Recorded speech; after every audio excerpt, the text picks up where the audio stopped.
The U.S.-Israel defense agreements are at the top of the agenda here at AIPAC. This is because Israel, a small nation surrounded by adversaries, relies on the United States military aid in order to protect itself. Many critics of this alliance argue that the U.S.-Israel relationship has made it more difficult for the U.S. and Iran to have a diplomatic relationship. I'm about to speak to Congressman Kirk from Illinois, who believes that we should extend our aid to Israel and that Iran, despite the NIE report that says otherwise, poses an imminent threat. Well, the National Intelligence Estimate basically made three conclusions.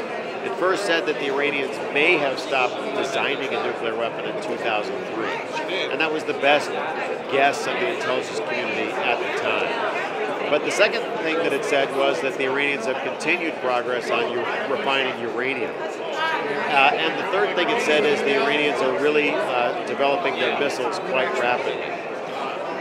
Remember, with regard to testing, the United States used its first nuclear weapon without any test. Contrary to Congressman Kirk's assertion, the U.S. did conduct a nuclear test before the bombing of Hiroshima on August 6th. July 1945, Alamogordo, New Mexico, watched the first atomic detonation in history. Operation Trinity.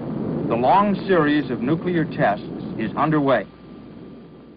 Before my interview with him, Congressman Kirk described to a large AIPAC crowd the doomsday scenario that he believes is possible in Israel. Sometimes I've talked about a nightmare morning where you're brushing your teeth, your cell phone rings, it's your best friend on the phone, and says, "Quick, turn on CNN, turn it on right now. Israel doesn't exist. It was just wiped out in a salvo of missiles."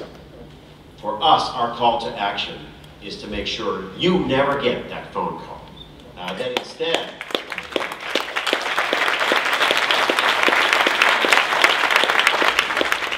instead, the great democracy from across the sea has extended her arms to defend this little democracy in the Middle East, that we knock down that threat, that no one gets hurt, and we send a message to Ahmadinejad: if you want to deal with Israel, the only way to deal with her is to talk to her. You have no military means. I think that statements by the president of Iran calling for wiping Israel off the face of the earth is completely unnecessary and hostile.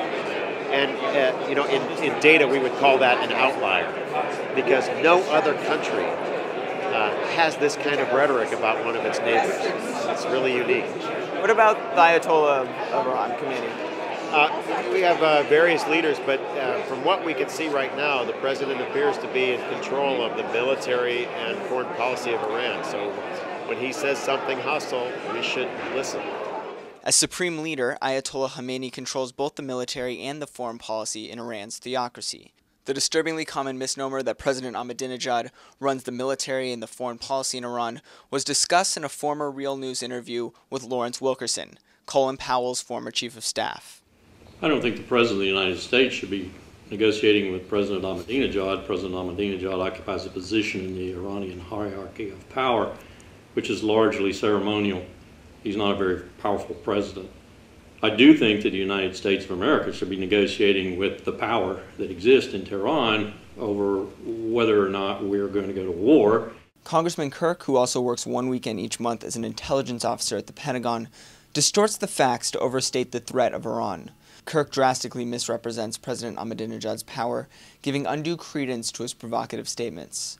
Congressman Kirk also fails to state the most crucial aspect of the NIE report, where it says the intelligence community judges with high confidence that Iran will not be technically capable of producing and reprocessing enough plutonium for a weapon before about 2015.